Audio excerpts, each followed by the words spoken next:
The night of V-Day, London was a river of light. Flags hung like wet paint against a black brick. Caps and ration books were tossed skyward. A band on Charing Cross Road kept missing the beat, and nobody cared. Street lamps that had slept under tin shades for 6 long years blinked awake and shone on lipstick smiles and uniforms unbuttoned just enough to breathe. You could smell beer and paraffin, coal smoke and fresh rain on stone. In a second-story window, a woman held a baby up to the street as if to baptize her in the noise. Laughter rose, fell, surged again. The war had ended, so they said. London believed it, because belief felt warmer than truth. Our camera drifts above it all, past bunting tangled on a drainpipe, past a soldier spinning alone with his cap as a partner, toward a small, shuttered flat where no lights burn. A door with a scratched brass plate. On the other side, a drawer that sticks and a shoe box with 3 photographs and a ribbon the color of old blood. The photographs: a girl with a blunt fringe and a sideways grin, a man in foreign uniform with sandy wind across his eyes. The same girl again, now with a baby pressed to her chest, the baby's fist folded like a promise. The ribbon, a clandestine splash of red, once pinned inside a coat to mean, "Go now." Voice over the drum of celebration, a low, steady thread. Among the millions who never returned, there was one young woman whose name was barely known, filed in cabinets, whispered by men who shrugged when asked, "No, sorry, can't say." But to her enemies, she was a ghost they failed to hold. Her name was Violette. Outside, a burst of fireworks unravels into cinders. Inside, the shoebox waits, heavier than its paper should allow. A shadow crosses the threshold as if the past has come to collect itself. Who opens the box, and what do they think they might find inside? Brixton smells of bread at dawn if you know where to stand. Before the war, before blackout curtains and bombed-out corners, a girl named Violette Bushell learned the city by scent: yeast at the bakery on Ferndale Road, paraffin near the market, horse sweat where the tram turned. She was small but kinetic, a spark that never quite settled, with a French mother who sang to the kettle and an English father who taught her the names of tools and wildflowers with equal seriousness. At home, the radio sang BBC even as her mother answered in French. Violette would switch without thinking, her tongue as quick as her feet. "She'll break her neck," her aunt would mutter, watching the girl sprint after thrown balls, jump gutters, scale fences. "Or hearts," her mother would answer, a smile pressed flat to stop it rising too high. At school she raced the boys and refused to lose twice. At the swimming baths she dove from the top board like a coin dropped into deep water, vanishing cleanly and reappearing with that sideways grin, hair slicked against her scalp like raven ink. There was stubbornness in her, a posture that said no to the word no. When a shopkeeper told her she was too young to need proper leather shoes, she folded her arms and planted herself, bilingual barrage. "Je suis pas un bébé, monsieur, I'm not a baby, I walk everywhere." She left with the shoes, and a story she'd retell, embellished for laughter. At night, the family listened to Continental stations turn to static. Her mother would go suddenly quiet at mentions of France, the vowels gone distant as laundry strung between houses in the rain. Violette watched that quiet and stored it away. She learned that love of country could live in a teacup, and fear could sit down at supper, and still the potatoes needed salting. By 17, she was a ribbon of energy in a city tightening its belt. Posters bloomed on walls: "Your courage, your cheerfulness." She made a face at them and then walked faster, as if courage could be outrun or chased down. Somewhere not far away, a fuse was burning toward a war that would ask her to become someone else entirely. The first spark? It would look like chance. Or love. The day she met him, the weather couldn't decide. A scatter of sun, a stitch of wind, a pause as if the sky took breath.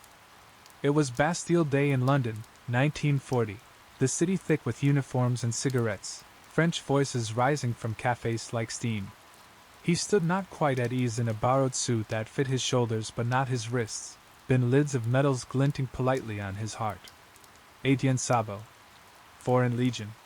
His smile was a handshake you felt up the arm. "Bonjour," he said, which was greeting and question both. Vous êtes français? Ah, moitié, she returned, eyes bright. Half. She tipped her head. The better half, obviously. They walked. Coffee went cold between sentences while the world rearranged itself around their small table. He had a laugh that arrived late, like a wave hitting the shore long after the ship has passed. She liked that it surprised him. He liked that she spoke quickly and moved quicker, that she was not impressed by medals but asked about soil and distance. From where had he come? How far would he go back? Wore Preston like a third companion. We are all borrowed, Etienne said once, thumb tracing the rim of his cup. We have to give ourselves back sooner or later. Not if we run faster. She shot back, then softened. Or fight smarter. They married with wartime efficiency, a dress trimmed down from something grander, a ring that squeaked when turned because it was a size too small, a photograph taken in the doorway of a building that would be rubble a year later. Letters began their cartwheel across the sea, ink thick where he paused, blotches where she pressed too hard. He called her petite fille terrifiant. She called him her lion. The telegram found her with a basin of water and a cloth in hand. It was Africa, it said. It was elm rare. It was sickness after wounds. It was timing that felt like a sick joke. It was a child in her belly he would never meet. The sky made up its mind then. Rain, just rain, as if the clouds finally wept for her.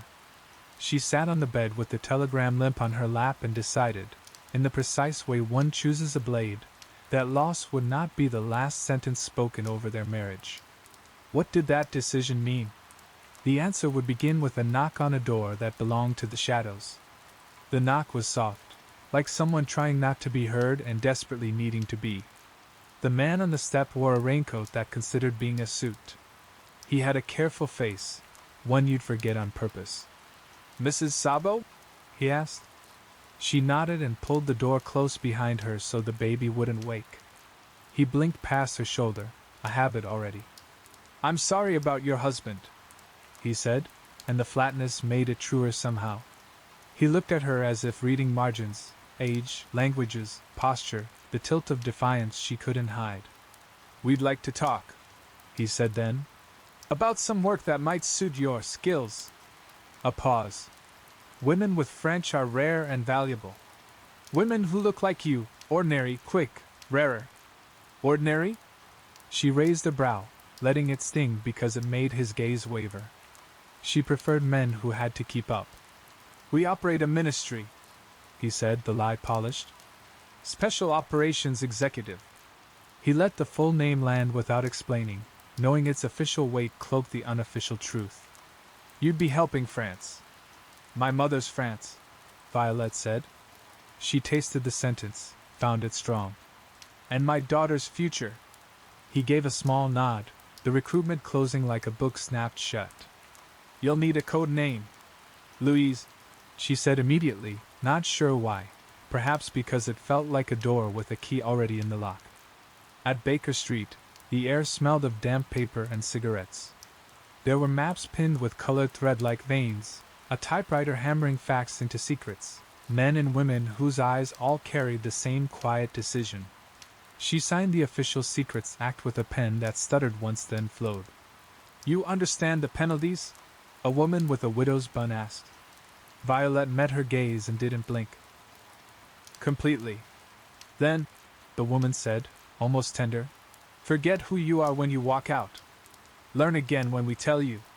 She left into the evening with the city still dark down, only slits of light under curtains. The pram's wheels ticked on the pavement like a metronome. She looked at her sleeping daughter and felt the cords of her life pull taut, grief, duty, rage, love, twisted into a rope she intended to climb. The door she had chosen had no handle on the inside. Was she ready to let it close behind her? They took them to country houses where wallpaper hid panic rooms and gardeners knew more about guns than roses. The first week rubbed city from her soles. Mud, blisters, sweat that cooled inside the shirt and made everything feel like winter even in September. Again, the instructor said, a man whose jaw looked cut by a carpenter. Over the wall. She went, breath loud, palms raw, mind counting, 1, 2, 3, through pain until numbers dissolved. Weapon drill turned out to be a language she could learn. The Sten chattered like a temperamental sewing machine. The revolver spoke in slow, patient vowels: aim, squeeze, breathe. The smell of cordite was sharp and medicinal, like the promise of hurt that also meant survival. Morse lessons plucked at her nerves until the dots and dashes stopped being gnats and became a river she could swim. At night they taught them silent killing on mats that always seemed too close to supper. A thumb in the right place turns out the light. She hated how easily her body memorized it. Most important, said a woman with spectacles that did nothing to soften her voice. You must learn to disappear into the crowd. You are papers and posture. You are shoes and silence. Practice being unremarkable until no one remembers you were there. They drilled cover stories in rooms with high ceilings and cold tea, textile buyer, agent commercial. Why linen? Why that factory? What's the manager's name? Don't overgrow the lie, someone warned. Prune it to what you can carry. Camaraderie bloomed in the cracks. In the canteen, a Scot with freckles like shrapnel teased Violette's aim. You shoot like you're late to catch a bus. Violette grinned, poured tea, and said, I always catch it. A Polish sapper taught her to coil fuse like ribbon for a dress, and a wireless operator named Nancy laughed like glass breaking in a good way. They spoke in code and joke until sometimes they forgot the stakes, and then a car door slammed outside and memory snapped back like a rope. On the assault course in rain, she slipped, grazed her knee, felt blood warm then chill. She thought of Etienne, of letters carrying air from deserts into English rooms, and she let that ache sharpen her. She would not be ordinary. She would be a needle. But needles can break. The first hairline crack, where would it appear? Her alias grew in layers, deliberate as hand-stitching.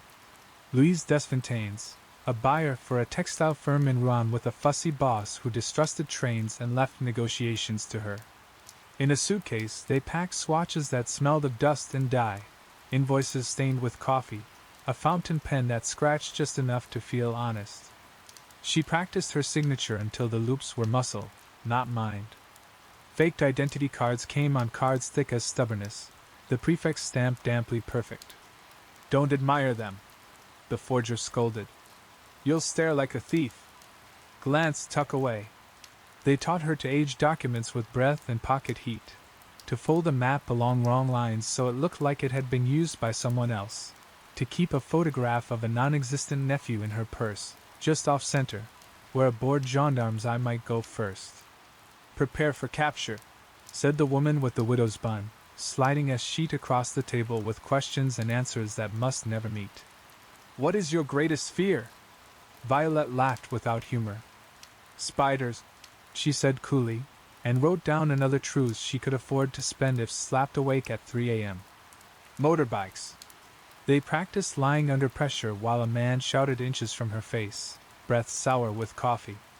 She stared past him at a crack in the plaster and let her heartbeat learn a different rhythm. If they come for you, someone told her, be somewhere else. If they keep you, be someone else.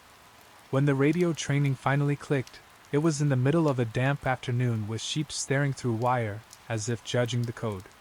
The key rolled under her fingers like a violin phrase. She grinned toward the operator's hut. You hear that? That's me telling London I want sugar and matches and maybe a new frock. Tell them you want a miracle. Nancy called back, lungs full of cold air. They sometimes send those, too. On the last night before deployment, they let music into the hall, a gramophone rasping out a French waltz. The room tilted briefly into what might have been peace.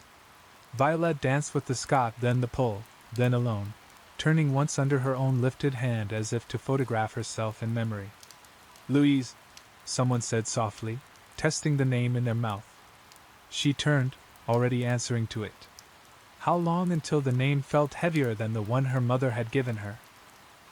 The Hudson's belly smelled of oil and rubber. Inside the fuselage, a red lamp made faces look theatrical, unkind. Violette's parachute straps bit familiarly now, She checked them by touch in the dark, equipment part of her like another rib. The dispatcher's voice was loud as weather. 5 minutes. The countryside below was a map drawn in absence, lanes the color of ink, fields as empty as pockets turned out. The door opened and the world crystallized, a rush of cold that cleaned the head and hammered the heart. She caught the signal from the ground, 3 torches in AT, breathing in the black like patient stars. Go! The dispatcher pushed, and she stepped into wind. For a second she was a bead on a string spun by an invisible hand. Then the canopy punched open with a sound like a sigh and a slap combined. Falling became floating, terror became calculation. 1, 2, 3.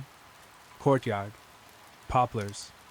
A dog barking far away, puzzled by the idea of angels.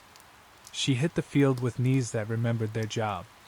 Jacques Dufour and a farmer in a cap ran forward, boots whispering in the grass. Bonsoir, Louise, Jacques said, using the code name as if it were the only name that had ever fit. His breath smelled of gauloise and onions. The farmer kissed the air near her cheek. Vite, vite, he hissed. The parachute vanished under armfuls of barley straw as if swallowed by the earth. The bicycle they gave her had a bell that didn't ring. She pedaled into the countryside silence, turning left at a lane flanked by walnut trees, right at a shrine with Madonna chipped by weather. The mows lay like a thought she didn't want to think yet. In a barn with hay that made her skin itch, they unwrapped the set, a radio the size of a small suitcase, coils like veins, a key bright as a promise. She clicked it to life. The hiss settled into something that had shape. London, London, this is Louise. Wind good. Field black. I am in. Welcome, Louise, London replied, a fistful of dots and dashes turned into a voice in her head. Send tomorrow at 8:30. Be certain you are alone. She was never alone, not here. There were mice and cats and neighbors with ears. The mice were safest. She slept an hour that felt like 5 minutes and woke to a rooster coughing at light. Beneath that thin morning, a train's whistle carried news from everywhere: soldiers, requisitions, curfew. She counted the miles to the first meeting. She smoothed her skirt and made her face a shield. What part of herself would she have to put down and leave behind today? Limoges wore occupation like an ill-cut coat. German trucks idled on the square, exhaust huffing. Posters ordered obedience with block-letter certainty. A bikinist pretended to rearrange books but was actually counting boots. Violette, Louise, walked like a woman late for an appointment, heel-toe, the click steady enough to hypnotize an audience. In her basket, beneath radishes and a loaf, lay a roll of paper thin as breath, timetables, names, the outline of a circuit that would carry messages from field to farmhouse to London and back. At the cafe, a waiter who did not blink twice placed a café creme and a spoon with a nick in the handle. Right, the rendezvous was safe. A man with a newspaper lifted it, then lowered it to reveal a stripe of scar on his jaw. Madame Desfontaines, he murmured. My wife is ill. The doctor says more rest. He slid the phrase toward her. She answered the countersign. Rest is a luxury. We will buy it later. Under the table, fingers touched. Paper exchanged hands. Eyes did not. On the way back, the street tightened. A patrol stepped from an alley like a wall that had learned to walk. Papier, snapped the felgendarme, rope-shouldered, eyes with no humor in them. Violette felt heat prick under her arms. She lifted her chin in what she measured as exactly the right degree of mild annoyance, and handed over the identity card that could save her or hang her. He ran a thumb over the stamp, sniffed as though he could smell forgery. Where are you going? To see a supplier, she said without hesitation. Textiles. Always late. She let her mouth twist in a conspiratorial complaint. Men. One of the soldiers bent toward her basket. He pinched a radish, rubbed dirt between finger and thumb, as if truth might reveal itself in the grit. And this? He looked at the loaf. To keep me from fainting while I wait, she said. A tiny laugh. I am not romantic. The pause stretched.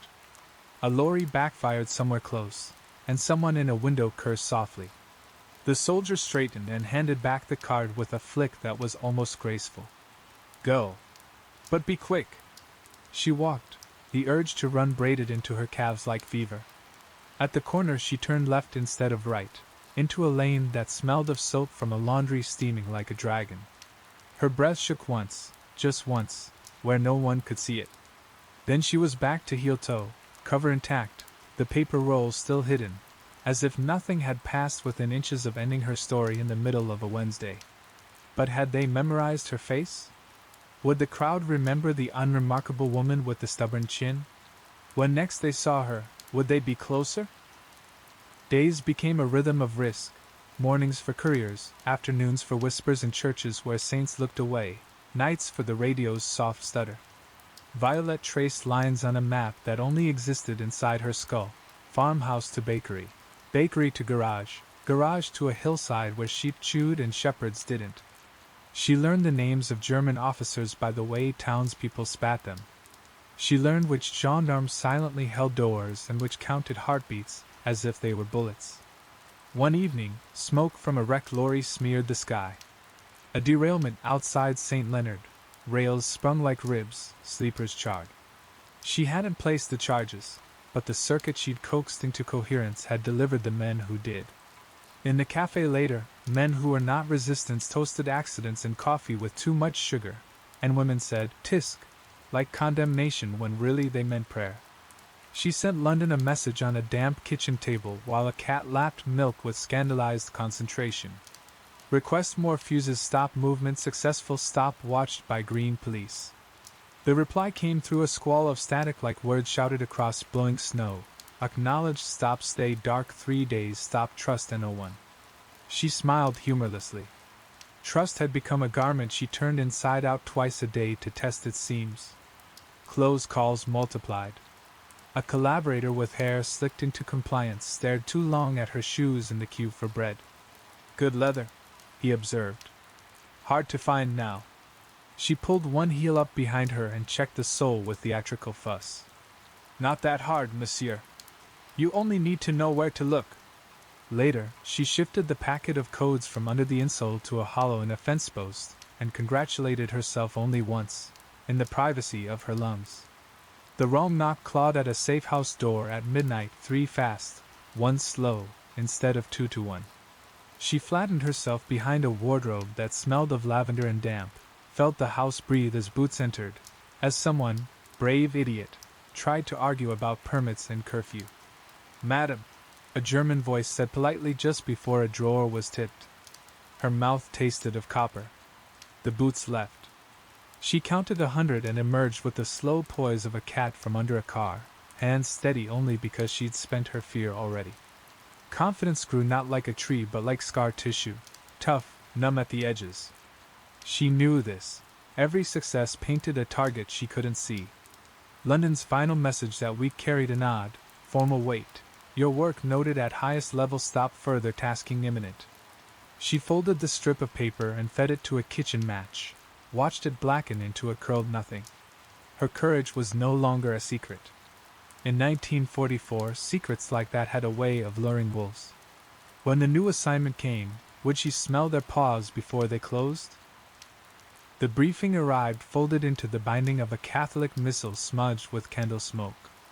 Jacques Dufour laid it open on a table whose legs had been propped with newspapers to stop the wobble.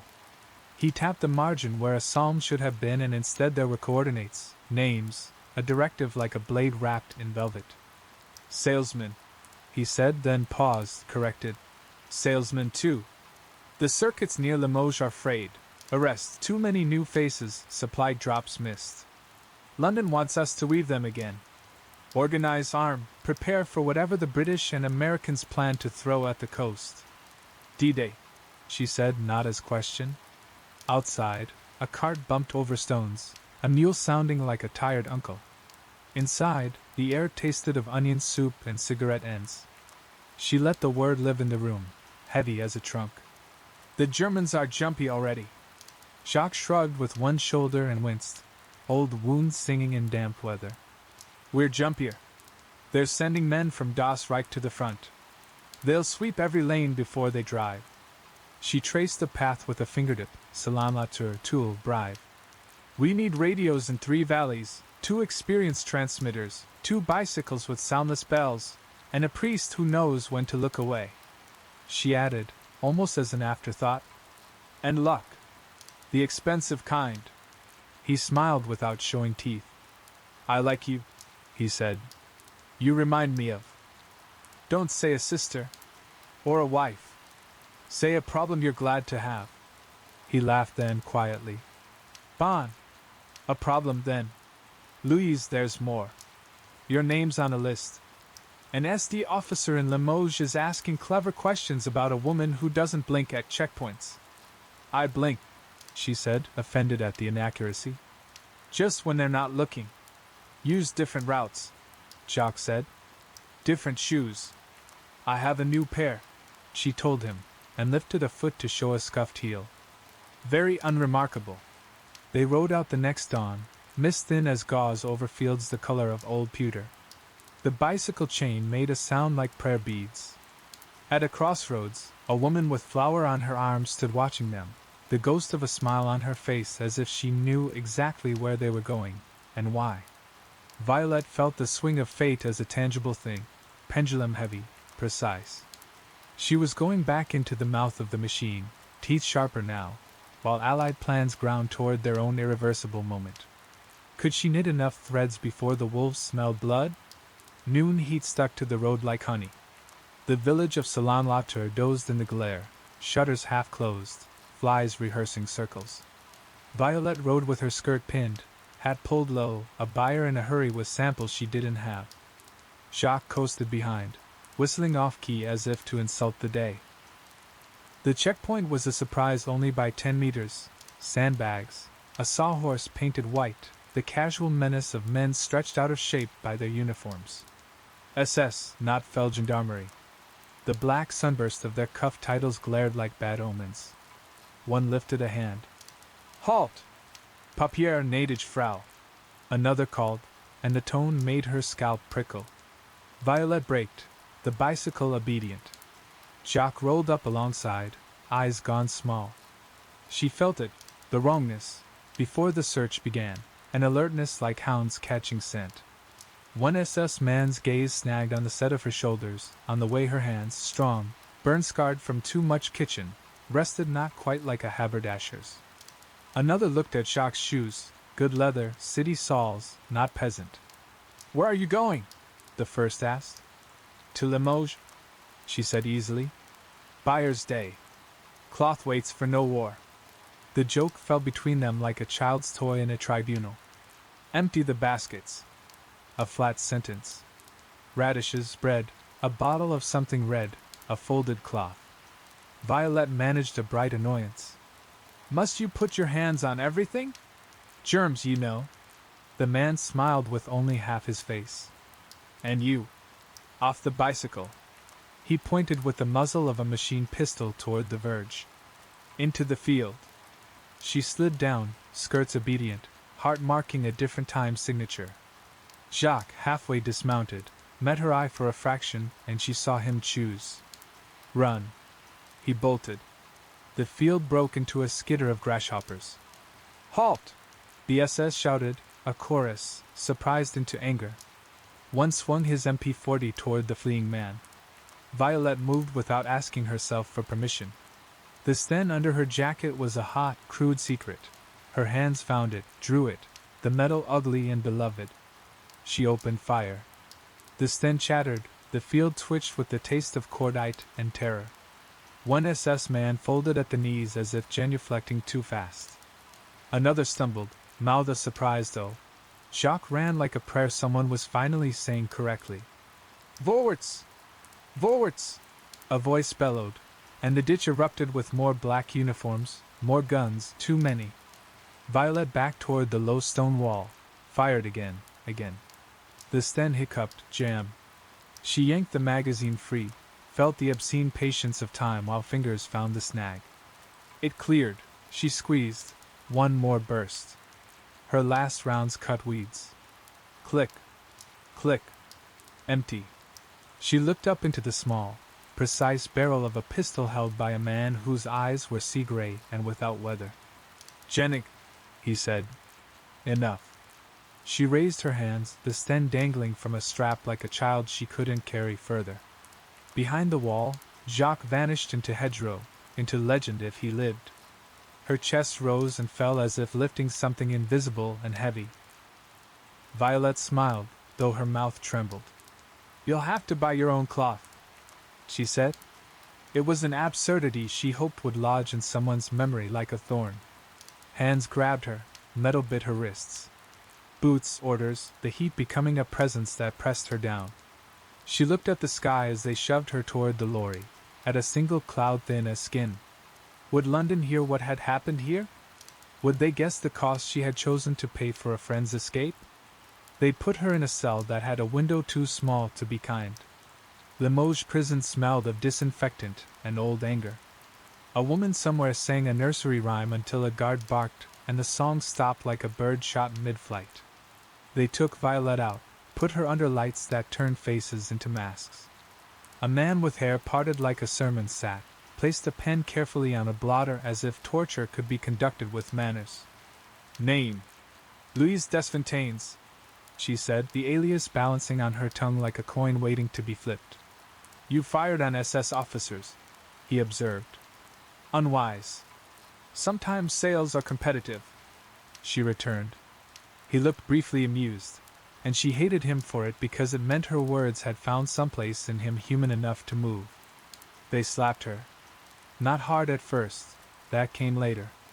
They used questions like slow knives. "Who sent you? Names. Circuits. Codes. Where is Dufour?" Her mouth filled with iron shadow.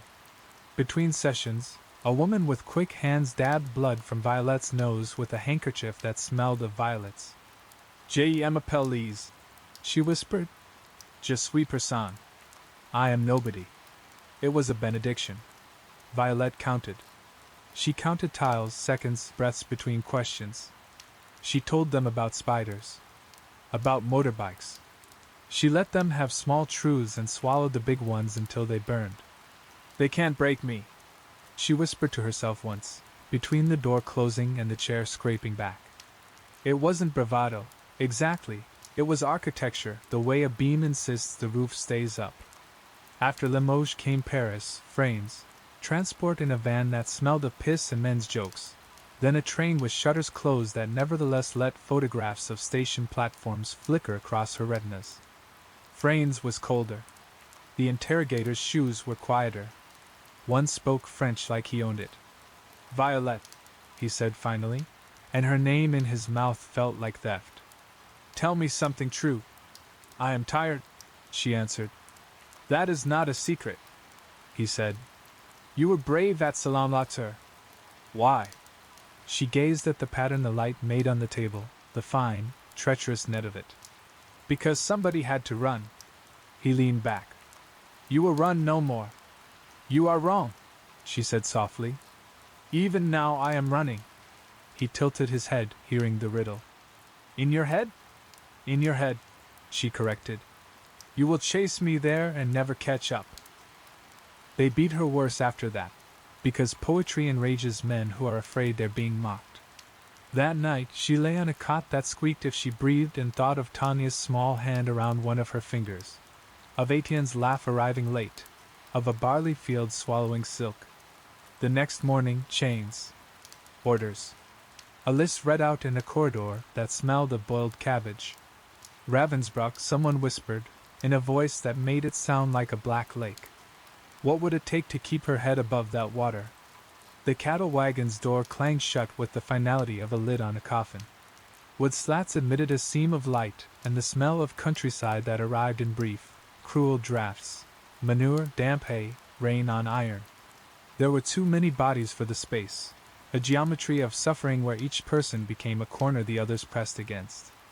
A girl with cut hair cried quietly until even that effort ran out, and she slept standing, forehead against the wall.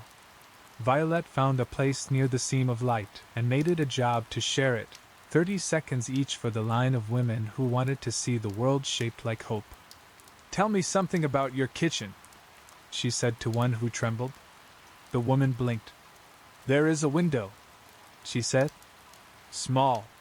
The geranium fell last winter, but I put it back and it lives. Good, Violette said. Flowers are stubborn. She moved to another. Your street? A chestnut tree that stains the pavement, came the answer, a ghost of a smile. Children jump in the brown shells. A guard slid the door a hand's breadth at one halt, and shoved in a bucket of water that smelled of old metal. Vite, he said, bored. They drank in order. Violette made an order where there wasn't one, and she pressed the tin to the mouth of the girl with cut hair, held it while the girl swallowed, felt the fragile bird bone of her wrist. Night and day continued their procession because they always do. At a junction, the train idled long enough to hear other trains, other destinations. A woman beside Violette started praying in Polish, the words edging into song. Violette hummed along, inexact, and for a moment the wagon became something else. A room with friends, a kitchen with tea, a memory big enough to hold them all. When the train lurched into motion again, someone fell. Violette knelt, her knees striking splinters that lodged like tiny, declarative sentences. She did not curse. She began to tell a story instead, one she hadn't told since the kitchen in Brixton with her mother's hands busy over dough. Once there was a girl who raced the boys and refused to lose twice. By the time the guard shouted and the doors opened on a platform lined with frost and fear, the women had found breath that belonged to them again. A sign, Ravensbrück.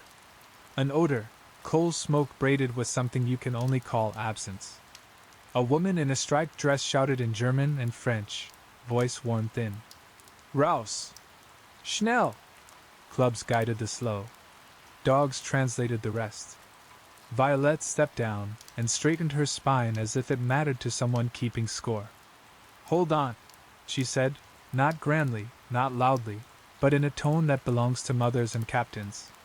She touched the elbow of the girl with cut hair and felt the girl lean, infinitely small, infinitely significant.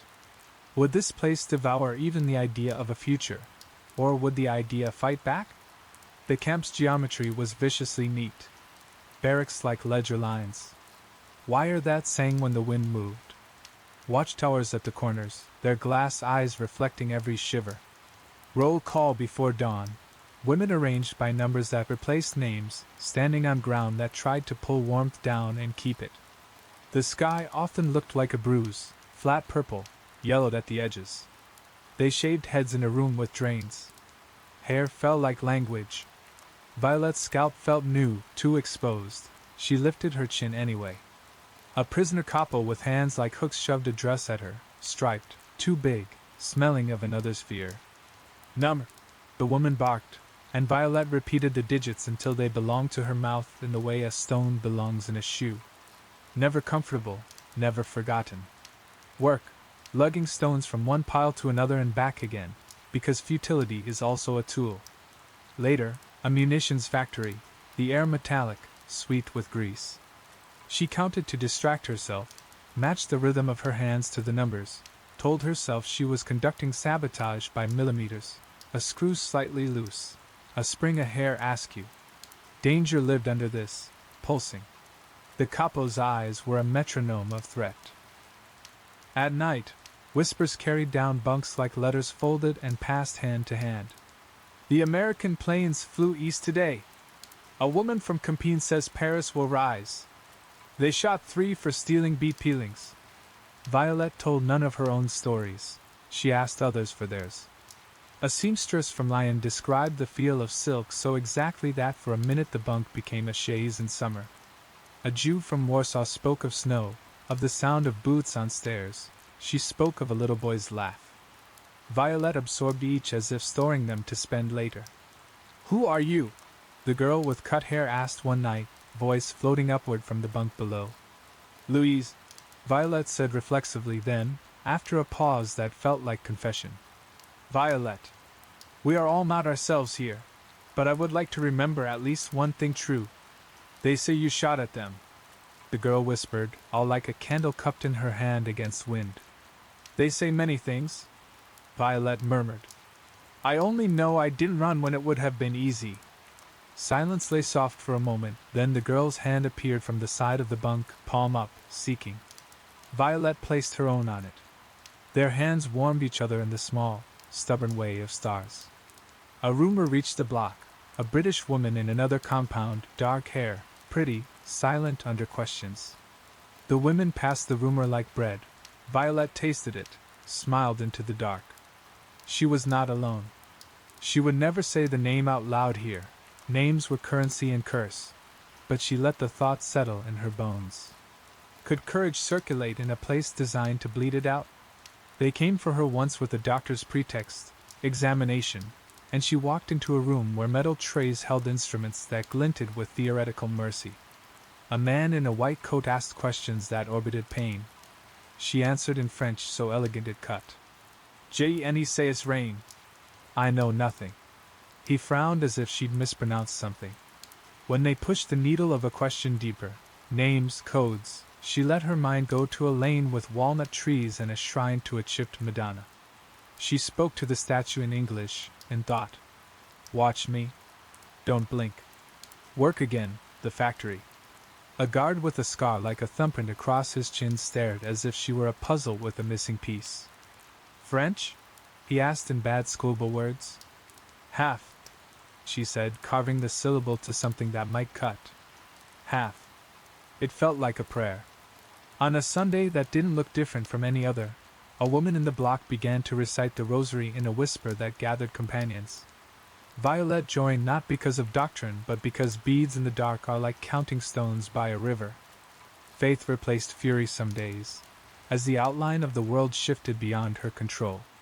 Other days, fury returned, reliable as a bruise touched by accident. She found she could house both without splitting. Not everything defied on a grand scale. She stole seconds. She bent a rule into a safer shape for a neighbor. She told 3 jokes she had already told and made them land again, was proud of the trick. She learned how to listen for a particular siren that meant the factory's output would be inspected only sloppily, and in those minutes she did more damage, invisibly. One afternoon, the siren of Allied planes stitched the sky. Women at the yard's edge looked up despite themselves, eyes reflecting moving silver. A guard shouted. Violette did not lift her head. She did not give him the pleasure of punishing hope, yet in her chest something stood up after a long time crouching. Later, a new prisoner whispered, "Normandy, June 6th. D-Day had come and she had not been there to usher it with signals and sabotage. The regret was a clean blade. She acknowledged its cut, then put it away. Others had carried the wire where she could not. "Hold on," she told the girl with cut hair when fever arrived and chewed at her strength. "Imagine the dress we will wear when we leave. Not striped. Something green, to call the grass back to us." The girl smiled with a cracked mouth. "Green," she agreed. "Too bright." She slept then, and Violette palmed a crust of bread toward her like a thief in a sermon.